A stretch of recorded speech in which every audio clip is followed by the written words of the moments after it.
আমার টপ বক্সের যে ব্যাকরেসটা তার আপার পার্টটা খুলে চলে এসছে, তলায় অলরেডি জল ঢুকে গেছে। এবার আমি চাই বৃষ্টি হোক, মানে দেখে মনে হচ্ছে না কোনো একটা তাণ্ডব আসতে চলেছে। ভালো ভালো বাড়ি পৌঁছে যাই, ব্যাস আর কিছু চাই না। বৃষ্টির যে ফোঁটাগুলো পড়ছে না, মনে হচ্ছে না কেউ বালতি করে জল ঢালছে মাথার ওপর। কি খেয়েছিলে এটা বানানোর সময়, এটা আমার একটু জিজ্ঞেস করো। আমি তখন কি বললাম, সুতির রেনকোট। আরে মাইনে দেয়নি, মানে আমার মনে হয় রেনকোটের জন্য একটা রেনকোট কিনতে হবে ভাই।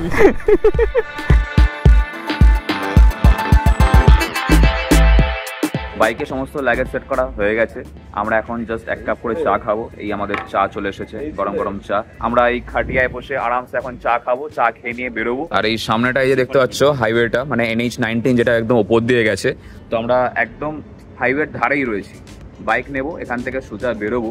তবে তার আগে চাটা খাই। একটা ছোট প্রবলেম হয়ে গেছে, সেই প্রবলেমটা তোমাদেরকে বলছি। তারা চাটা খেয়ে নিই। যেহেতু শুরুতেই বলেছিলাম যেটা একটা মনসুন রাইড, লাস্ট 3 দিন ধরে আমরা বৃষ্টির মধ্যেই রাইড করছি। আর এই রাইড করতে করতে একটা ছোট্ট সমস্যা হয়ে গেছে, যেটা কিনা সৌরভের এই যে গোপ্রোটা, এই গোপ্রোটায় সাউন্ড আসছে না।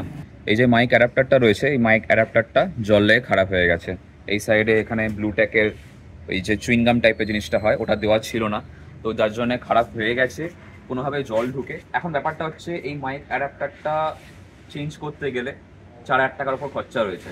মানে বুঝতেই পারছো, রাস্তাঘাটে বেরোলে তো অনেক এটা সেটা হতেই থাকে। এটা তার মধ্যে একটা part of the game, part of the journey. তবে ব্লগ কিন্তু থামছে না, মজা কিন্তু থামছে না, রাইডিং কিন্তু থামছে না। তোমাদের মনে কষ্ট নিয়ে, বুকে ব্যথা নিয়ে তাও ছেলে ভিডিও বানাচ্ছে, ইসি বাত পে লাইক কর দো।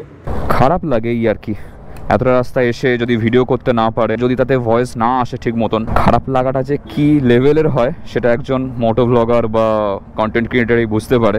যদি ব্যাপারটা এরকম হতো যে শুধুমাত্র ঘুরছি, তাহলে হয়তো আলাদা একটা ব্যাপার থাকতো। কিন্তু ঘোরার সঙ্গে সঙ্গে যখন আমরা কন্টেন্ট বানাচ্ছি, সেই কন্টেন্টে এতটা এফোর্ট দিয়ে যদি তাতে সাউন্ড না আসে, খুবই খারাপ লাগে ভাই, খুবই খারাপ লাগে। তো আমরা ছিলাম হচ্ছে এইখানে, এই যে শানি পাঞ্জাব হোটেল। 2800 মতন নিয়েছে আমাদের, একটাই রুম ছিল, 4 জনে আমরা একটাই রুমে ছিলাম। আমরা বেরিয়ে পড়েছি কলকাতার উদ্দেশ্যে। আর এখান থেকে আমাদের বাড়ির ডিস্টেন্স ধরে নাও 280 কিলোমিটার। এই ট্রিপে এখনও পর্যন্ত আমাদের বাইক টোটাল চলেছে 491 কিলোমিটার। আমি বাড়ি থেকে ট্রিপ মিটার 0 করে বেরিয়েছিলাম। আমি আর ইপসি ট্রিপসি যখন মথুরা বৃন্দাবন থেকে ফিরেছিলাম, তখন এই শানি পাঞ্জাবেতেই ছিলাম, কিন্তু এটা নয়। এদের বললো যে 4খানা টোটাল হোটেল রয়েছে, তার মধ্যে আমরা নিরসরা বলে একটা জায়গা রয়েছে, ওখানে ছিলাম, একদম হাইওয়ের ওপরে। এই রাস্তাতেই পড়বে। ওয়েদার কিন্তু ভালো রকম গরম লাগছে, ভালো রকম গরম। আমরা যখন বেরিয়েছিলাম মনসুন রাইড, মনসুন মানে বর্ষার ওয়েদার ছিল, সেই বর্ষার ওয়েদার কেটে গেছে, গিয়ে একটা ভালো গরম শুরু হয়ে গেছে। আর চলো দেখা যাক আমরা কীভাবে কী রাস্তা যে কমপ্লিট করতে থাকি। চেষ্টা করব যে আমরা একেবারে অ্যাট আ স্ট্রেচ এখান থেকে টানার আপ টু শক্তিগড় পর্যন্ত। সকালে ব্রেকফাস্ট আমরা সেরকম বিশেষ করিনি। সকালে আমরা খেয়েছি বলতে জাস্ট 1 কাপ চা, আর একটু আগে আমরা দাঁড়িয়েছিলাম ওখানে একটা স্লাইস নিয়েছিলাম, ওই মাজা স্লাইস যেটা হয়। তো ওটা খেয়ে আপাতত পেটকে একটু সান্ত্বনা দিয়েছি যে ভাই একটু ওয়েট করে যা, কিছু রাস্তা কভার করে নিই, তারপর গিয়ে খাওয়া দাওয়া করবো। হ্যাঁ, হতে পারে যে রাস্তা খুবই কম, 280 কিলোমিটারের জার্নি, সেরকম বিশেষ নয়। এর চেয়েও বড় বড় আমরা অ্যাট আ স্ট্রেচ একদিনে কমপ্লিট করে থাকি। কিন্তু ওই যে হয় না, এই তো এইটুকুনি রাস্তা হয়ে যাবে, অসুবিধা হবে না, এই ভেবে আমরা এমন হয়েছে কি অনেক জিনিস নিয়ে আসিনি যেগুলো দরকারি জিনিস। যেমন ধরো অ্যালেন কি সেট, আকাশের বাইকের হেড যে লাইটটা থাকে না এক্সট্রা, এই যে ফগ ল্যাম্প যেটা লাগিয়েছে ওটা লুজ হয়ে গেছিলো কালকে। তো স্টক যে অ্যালেন কি থাকে আমাদের KTM-এর, ওটা দিয়েই সেট করেছিলাম। তো এরকম কিছু জিনিসপত্র রয়েছে যেগুলো আনা হয়নি। এখন মনে হচ্ছে যে 200 হোক 500 হোক, যাই রাইড হোক না কেন, আমাদের কাছে স্টক সব কিছুই রাখতে হবে। চলো এবার আমরা এখান থেকে ফটাফট হাইওয়ে কভার করব। এই মন্দিরটা বেশ সুন্দর।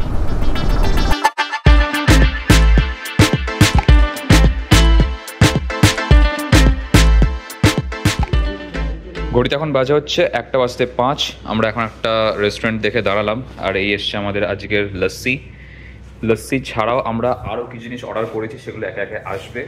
খাওয়া দাওয়া সারবো, সেরে নিয়ে আবার এখান থেকে এগোতে থাকবো। আর তার আগে একটু বসো ভাই, প্রচণ্ড গরম।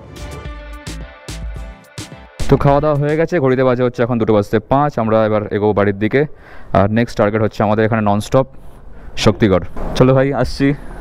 খাওয়া দাওয়া তো সারা হয়ে গেছে, কিন্তু একটা প্রবলেম হয়ে গেছে, ছোট্ট প্রবলেম। আমার টপ বক্সের যে ব্যাকরেসটা তার আপার পার্টটা খুলে চলে এসছে। এটা হয় ঠিকভাবে বসাতে পারিনি আমি সেবারে, আর না হলে এই গরমে না আঠাটা ছেড়ে গেছে। এ ভাই আমি লক করিনি, আমার টপ বক্স লক ছিল না, আমি চলে গেছি। কি অবস্থা, অবস্থা খুবই শোচনীয়। তারপর বৃষ্টি পড়ছে টিপটিপ করে। একটু আগে বৃষ্টি হয়েছিল, আবার যদি বৃষ্টি হয় তাহলে আমরা হয়তো ভিজেও যেতে পারি। তবে আজকে যা হবে দেখা যাবে। যদি ওয়েদার ভালো পেয়ে যাই তাহলে চেষ্টা করব টেনে দেওয়ার। আর যদি দেখি বৃষ্টি হচ্ছে তাহলে আগে কোথাও একটা দাঁড়িয়ে আবার ফুয়েল আপ নয় সরি রেনকোট রেন প্যান্ট এগুলো পরে নেবো। এখন আর পরলাম না, কারণ এখন বোঝা মুশকিল কোথায় বৃষ্টি হবে কোথায় হবে না। ততক্ষণ এরকম টিপটিপ করে বৃষ্টি হচ্ছে, ততক্ষণ চেষ্টা করব বেরিয়ে যাওয়ার। বৃষ্টি হচ্ছে ঠিকই, কিন্তু তাও আমরা রেনকোট না পরেই বেরিয়ে পড়েছি। এবার আগে গিয়ে যদি দেখি যে সেরকম জোরে বৃষ্টি এসছে তাহলে কোথাও একটা সাইড হয়ে গিয়ে রেনকোট পরবো। আমি ড্যাম শিওর তার মধ্যে ভিজে যাবো, মানে সাধারণত এটাই হয়ে থাকে। এতক্ষণ যা কাণ্ড করে প্যান্ট পরলাম, প্যান্টের উপর দিয়ে প্যান্ট ভাই তলায় অলরেডি জল ঢুকে গেছে। এবার আমি চাই বৃষ্টি হোক, নাহলে বেকার হয়ে যাবে। এদিকে তো দেখে মনে হচ্ছে পুরো বৃষ্টি, ভেতরে পুরো সপ করছে তলায়। গ্লাভস যখন ভিজেই গেছে তাহলে রিস্ক নেবো না, গ্লাভসটা পরেই নি। গ্লাভস শুকনো রাখার চেয়ে হাতটাকে জ্যান্ত রাখার বেশি দরকার। চ এগো, মেঘ ডাকছে ভাই, দাঁড়াবো না। এইটুকুনি বৃষ্টির মধ্যেই দেখো চারিদিকে জল জমে গেল এখানে। ও ভাই ভাই ভাই ভাই, এই বৃষ্টিতে তোমাদেরকে কিছু দেখানো পসিবল হবে না, তো সেই জন্য আপাতত গোপ্রোটা বন্ধ করছি। পরে যদি আবার ওয়েদার ক্লিয়ার হয় তখন গিয়ে আবার দেখা যাবে। চলো, ঘড়িতে এখন বাজে 3:10। আমরা এখন রয়েছি দুর্গাপুর টোলগেটের ঠিক সামনেটাতে। বৃষ্টি থেমে গেছে, কিন্তু তার আগেই ভিজিয়ে দিয়ে গেছে, পুরো প্যান্ট ভিজে। আপারটা ভেজেনি, কারণ আপারের যে রেনকোটটা ওটা পরে নিয়েছিলাম আগেই। ওয়েদার যদি এরকম ভালো থাকে, বৃষ্টি যদি না হয় তাহলে আশা করছি বেশিক্ষণ লাগবে না আমাদের পৌঁছাতে। কিন্তু বৃষ্টি হলে এক তো স্পিড কমে যায়, তার সাথে সাথে রেনকোট পরো রেনকোট খোলো, এই প্রসিডিওরটা, এই সার্কেলটা চলতে থাকে। ওই দেখো রাস্তার কি অবস্থা, ওই দেখো সিগন্যালের জন্য ওয়েট করছে, সিগন্যাল পড়লে তবে ও পার হবে। ছাগলের চেয়ে তো কুকুরের সেন্স আছে, ওরা দেখে শুনে পার হয়। আর ছাগল হর্ন দিলে ভাবে যে ডাকছে ওকে, আরও কাছে চলে আসে, তবেই না ছাগল। ভিজে প্যান্টের ওপর রেনকোট পরেছিলাম, তো ঘামে আর বৃষ্টিতে ভেতর থেকে বাইরে থেকে দুদিক দিয়ে ভিজে গেছিলাম। আর সেই ভেজা প্যান্টের ওপর এখন হাওয়া লাগছে, আর প্যান্টের এই ভেন্টিলেশনগুলো দিয়ে যখন হাওয়াটা ঢুকছে ভেতরে, আহা হা হা, কি ঠান্ডা, কি আরাম ফিল হচ্ছে। ঘড়িতে সময় হচ্ছে পুরোপুরি 4টে, আর সামনে আকাশটা দেখো কি ভয়ঙ্কর সুন্দর লাগছে, মানে রীতিমতন পুরো কালো করে মেঘ ছেয়ে গেছে চারিদিকে।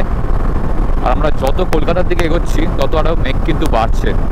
এবার জানি না আমাদের পৌঁছানোর আগে কি ফেস করতে হতে পারে। আশা করি ঠিকঠাকভাবে পৌঁছে যাবো। বৃষ্টি হোক অসুবিধা নেই, বৃষ্টিতে ভিজে চান করে যাই, নো প্রবলেম। কিন্তু মেঘ ডাকা, বাজ পড়া, এগুলো লেভেলের ভয় লাগে। ওই একটা জিনিসটাই ভয় লাগে, মারাত্মক ভয় লাগে। মানে দেখে মনে হচ্ছে না কোনো একটা তাণ্ডব আসতে চলেছে। ভালো ভালো বাড়ি পৌঁছে যাই, ব্যাস, আর কিছু চাই না। কলকাতা 119 কিলোমিটার, ওরে বাবা, এই প্রথমবার জীবনে 119 কিলোমিটার মনে হচ্ছে না অনেক রাস্তা।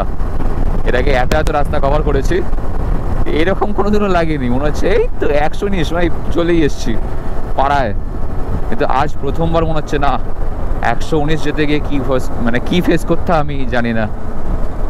এরপর বৃষ্টি কন্টিনিউ হবে। এটা যে সাংঘাতিক মেঘটা পড়ে আছে, ভয়ঙ্কর ভাই, ভয়ঙ্কর।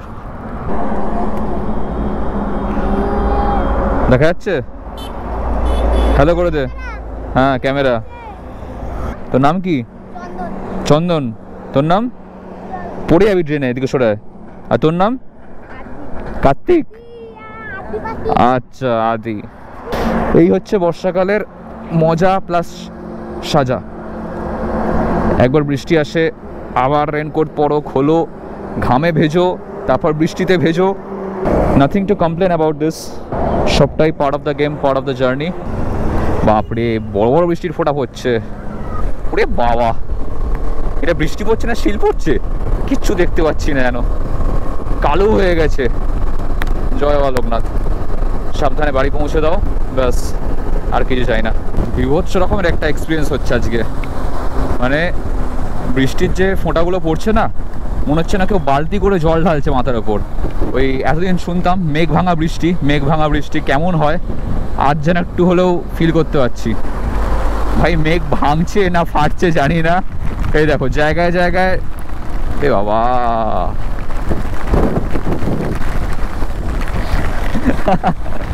ও ভাই ভয়ঙ্কর ভয়ঙ্কর, ও ভাই কোথাও একটা দাঁড়িয়ে যেতে হবে, এরকম ভাবে যাওয়া যাবে না, না নট পসিবল।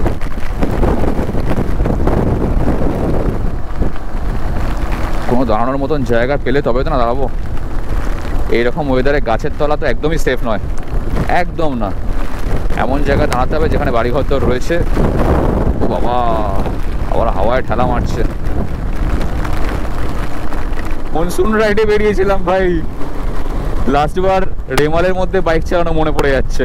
অর্পণ সিংহ রায় রেমালের মধ্যেও বাইক চালিয়েছে, এটা কোনো ব্যাপার নয়, পৌঁছে যাবো, অসুবিধা হবে না। চলো, এরা তো একটা রেনকোটকে দুজনে ব্যবহার করছে মনে হচ্ছে। সেরা সেরা। বৃষ্টিতে ভিজে হাত একদম জমে গেছে, আর তার মাঝখানে এই গরম গরম কফি, আর ওয়েদার পুরো পাল্টে গেছে। এতক্ষণ পর্যন্ত আমি পড়েছিলাম ব্ল্যাক কালারের টিন্টেড ভাইজার, আর এখন সেটাকে ব্যাগে নিয়ে নিলাম, কারণ হোয়াইট ভাইজার পরে নিয়েছি। বলছি মনসুন রাইড শুনতে ভালো লাগে, দেখতে ভালো লাগে, করতে গেলেই ফাটে। The toughest ride. গরম সহ্য করা যায় ঘাম মুছে নিয়ে, ঠান্ডা সহ্য করা যায় থার্মাল লাইনার পরে নিয়ে, কিন্তু বৃষ্টি রেনকোট পরলেও ভিজবে, না পরলে তো ভিজবেই, আর পরার আগে বৃষ্টিতে এমনিই ভিজবে। তো মোদ্দা কথা হলো মনসুনে তোমাকে ভিজতে হবেই। আমরা এখন রয়েছি ডানকুনি টোল প্লাজায়, আর বেশ ভালোই টেনেছি। সবচেয়ে সাফার করছে হচ্ছে দীপ ভাই, এমন রেনকোট পরেছে, পরা না পরা একই ব্যাপার। আমি ব্র্যান্ড থেকে স্যালিউট জানাচ্ছি, ঠিক আছে, যে এইটা যখন ওরা বানিয়েছিল, কোন প্রোডাক্ট তোমরা ইউজ করেছিল প্লিজ আমাদেরকে জানিও। মানে আমার অনেক আমার অনেক বন্ধু বান্ধব আছে যারা আর কি ওই লাইনেই আছে, ঠিক আছে। কি খেয়েছিলে এটা বানানোর সময়, এটা আমার একটু জিজ্ঞেস করো। আমি তখন কি বললাম, সুতির রেনকোট। আরে মাইনে দেয়নি, মানে আমার মনে হয় রেনকোটের জন্য একটা রেনকোট কিনতে হবে ভাই, যাতে রেনকোটটা শুকনো থাকে। তবে একটা কথা বলবো, জিল নাও, জিল অলওয়েজ বেস্ট। ভাই আমার গরিবের মাল সোলেস, আমিও পরে আছি, তুইও পরে আছিস, শুকিয়ে আছি, ভিজিনি। আর যাই হোক, চ চ চ। কি আকাশ ডিক্যাথলন ব্যাকআপ দিয়েছে। অনেক হাসি ঠাট্টা, ইয়ার্কি, ফাজলামি, মজা, অ্যাডভেঞ্চার, বৃষ্টি ভেজা, সব কিছুর মধ্য দিয়ে আমাদের এই রাইড আমরা কন্টিনিউ করছি, এখনও করছি, কারণ 3 দিন ধরে রাইডই করছি, বাইকই চালিয়ে যাচ্ছি খালি। আজকে বোধহয় রাত্রে স্বপ্নটা ওরকমই দেখবো, বাই চান্স আর নাক ডাকছি, দেখবো বাইকের এর মতো আওয়াজ বেরোচ্ছে করে। সেরা মজা হলো ভাই, সেরা মজা হলো। ডানকুনি ঢুকে গেছি, এখান থেকে বাড়ি যেতে আর বিশেষ সময় লাগবে না, বেশিক্ষণ লাগবে না, এই পৌঁছে যাবো কিছুক্ষণের মধ্যেই। তো এভাবেই হাসি মজা ঠাট্টাই আর কি করতে করতে 4 বন্ধু মিলে আমরা চলে আসি বাড়ি, আর সেটাও হয়ে গেল আজ থেকে 5 দিন আগে। তো 5 দিন পর আজকে আবার ফাইনালি রোদ উঠেছে, কিন্তু এই রাইডটা আমাদের খুব একটা ভালোভাবে শেষ হয়নি। ফেরার সময় ডানকুনির পর থেকে ওই দক্ষিণেশ্বর পার করার পর শুরু হয় ভয়ঙ্কর রকমের জ্যাম, আর সেই জ্যাম কাটাতে কাটাতে আমাদের হয়ে যায় রাত্রির 9টার সময় এসে বাড়ি ঢুকি। গোপ্রোর ব্যাটারি শেষ হয়ে গেছিল, 2টো গোপ্রোরই। তাই ভাবলাম যে চলো ঠিক আছে, পরের দিন ভিডিও কন্টিনিউ করবো। পরের দিন যখন ফুটেজগুলো চেক করতে যাই, আমার হিরো 12টা তো চালু হয়ে যায়, কিন্তু এই হচ্ছে আমার হিরো 8, যেটা আমি অ্যাজ আ স্পেয়ার ক্যাম হিসেবে ইউজ করি। তোমরা যখন আমার সামনের দিক থেকে ফুটেজগুলো দেখো, তখন এটা দিয়ে সেটা রেকর্ড করা থাকে। এটা আর চলছে না, এর ব্যাটারি বার করে রোদে দিয়ে আমি সব কিছু করে দেখেছি। এই হচ্ছে আমার পাওয়ার ব্যাংক, যেটা দিয়ে চার্জে দিলে এখানে একটা লাইট জ্বলে ওঠে, এখানটায় আর এখানটায় দেখো কোনো লাইট জ্বলছে না, পাওয়ার ব্যাংকে কিন্তু চার্জ আছে। তো বুঝতে পারছি না এটা কী হলো। স্প্ল্যানেডেও নিয়ে গেছিলাম কালকে, কিন্তু সেখানে গিয়েও কোনো সুরাহা হয়নি। আমাকে বললো যে যদি এটা ওয়ারেন্টি পিরিয়ড তো পার হয়ে গেছে, যদি এটাকে বাইরে থেকে সার্ভিসিং করাতে হয় সার্ভিস সেন্টার দিয়ে, তাহলে ব্যাঙ্গালোর কিংবা সিঙ্গাপুর কিংবা দিল্লি পাঠাতে হবে, তো যেটা এই মুহূর্তে পসিবল তো নয়। এছাড়া যদি এটা এখানে লোকালি সারাতে যাই, তাহলে 3000 টাকা মতন খরচা রয়েছে। সৌরভেরও দিয়ে কিছু খরচা হলো, আমার দিয়ে কিছু খরচা হলো। আমাদের এই ট্রিপেতে খরচা বলতে মানে থাকা খাওয়া তেল খরচা সব কিছু মিলে ওই 3000 বা 3200 টাকা মতন খরচা হয়েছে। কিন্তু এই যে খরচাগুলো হলো, জিনিসগুলো নষ্ট হয়ে গেল, এটা ভীষণ গায়ে লাগে বলতে পারো। মানে আমি আর লাইফে কোনোদিনও আমি লিখে দিচ্ছি, বৃষ্টির মধ্যে বাইক চালালে ব্লগ বানাবো না, আর যাই করি না কেন। আমি সমস্ত গোপ্রো ক্যামেরা গিয়ার্স ফোন যা আছে সব ব্যাগে ঢুকিয়ে দেবো। সেফটি মাস্ট ভাই, এগুলো মানে ইমোশন বলতে পারো।